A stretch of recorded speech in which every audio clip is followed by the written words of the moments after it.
Yeah, just another quick review of one of my favorite books. It's called The 5 Minute Plantar Fasciitis Solution by Jim Johnson, PT. He's written by a physical therapist. Amazon page said he's been a therapist over 30 years, so a lot of clinical experience went into the book. You can even tell reading it. More importantly than that, though, it's based on randomized controlled trials. So in medicine, if you want to prove that any kind of treatment actually works, you do a randomized controlled trial.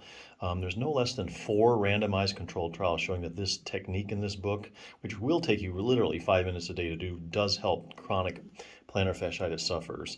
The book is not cheap, but on the other hand, if you've ever suffered from plantar fasciitis, it can be really bad. And this is something that's actually been proven to work. That you can do this technique anywhere, and it really does work. So it's worth every penny that I paid for it. If you're skeptical, try other things. If they work, fine. If they don't, come back to this book because it will cure your plantar fasciitis. It's pretty much guaranteed. It has over a 90% success rate in these randomized controlled trials.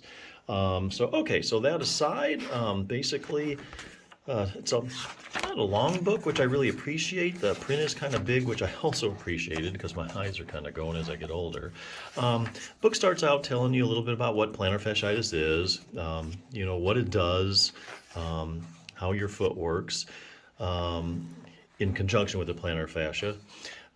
Anyway, one of the big points in this book is that actually, which I was surprised, like this says, does the plantar fasciitis get inflamed? Plantar fascia, if you have long-term plantar fasciitis, you do not have inflammation in your plantar fascia. So that's probably one of the reasons if you've been having trouble for a while, you keep treating the inflammation, there is no inflammation.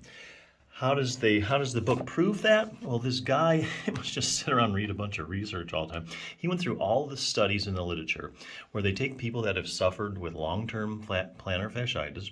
You take a little piece of the plantar fascia out and you look for any signs of inflammation, cells that are indicative of acute or chronic inflammation. So they do have these little biopsy studies and they find out, is there any inflammation in it? Well, it turns out there isn't. Okay, you went through the studies about the last 20 years.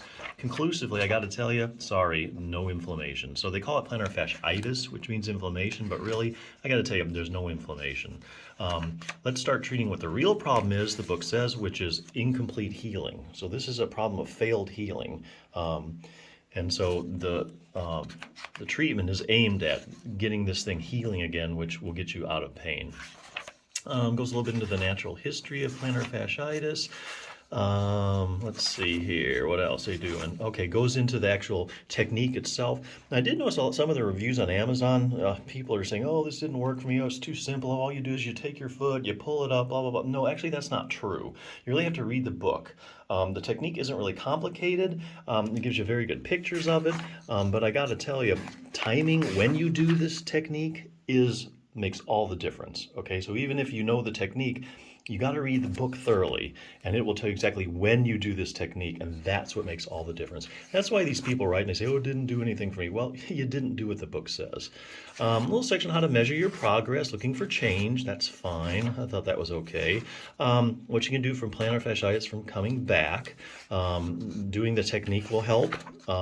Also goes over some risk factors. So if you can reduce your risk factors for plantar fasciitis, it won't come back. Goes over that. Here's another good thing. Calf stretching. Decreased ankle dorsiflexion, which is pulling your foot up, has been shown to be a risk factor for plantar fasciitis. Here's a good example of how good this book is, how research-based. He went through all the randomized controlled trials comparing stretching the ankle to not stretching the ankle. So that way you can find how long do you really need to stretch your ankle to increase the range of motion. And come to find out, you can't just take your foot, pull it up, stretch it for a while, and think you're really going to increase your range of motion, or you're going to lean against a wall with your ankle and stretch it out. Here again, you need evidence-based guidelines because your ankle is simply not going to get any more flexible if you just take it and hold it for 30 seconds 4 times a day. And there's so much misinformation out there. This book gets to the bottom of it. It saves you all that trouble. It tells you exactly how long, how many times a day you need to stretch your ankle out to get it more flexible. So here again, you want to do the research, that's fine. I appreciate having it here and knowing once and for all, how long do I need to stretch my ankle out for? How many times a day? How many times a week in order to get it more flexible? This book tells you how. He's done all the work for you. Let's see. So anyway, he has other options for eliminating plantar fasciitis. Things like shoe orthotics, do they work? Night splints, Here again, stretching, does that really work? Stretching out your calf muscles goes into all that stuff. So, say this thing didn't work, maybe you're in the, 5 or 10% that didn't work. Here's some other options that have been proven to work in randomized controlled trials. Steroid injections turn out they actually weaken the plantar fasciitis. The plantar fascia, not good. Surgery, when they cut the plantar fascia, actually makes the arch fall down, so not good to do either. Good to know about. All this stuff totally based on research. Anyway, and then a chapter at the end, putting it all together, and of course it's got a very lengthy section in the back here on references. It references everything. In other words, if something isn't proven in a study, it doesn't go in this book. So that's one thing I really appreciated. Research-based, not just like, oh, do this, I tried this. Other plantar fasciitis books, they're like, it's almost like based on their own experience. Well, I tried heat, I did cold, try this, stretch. No, this is like, what do the studies say, what's worked in the clinic? So have it, it's worth the money.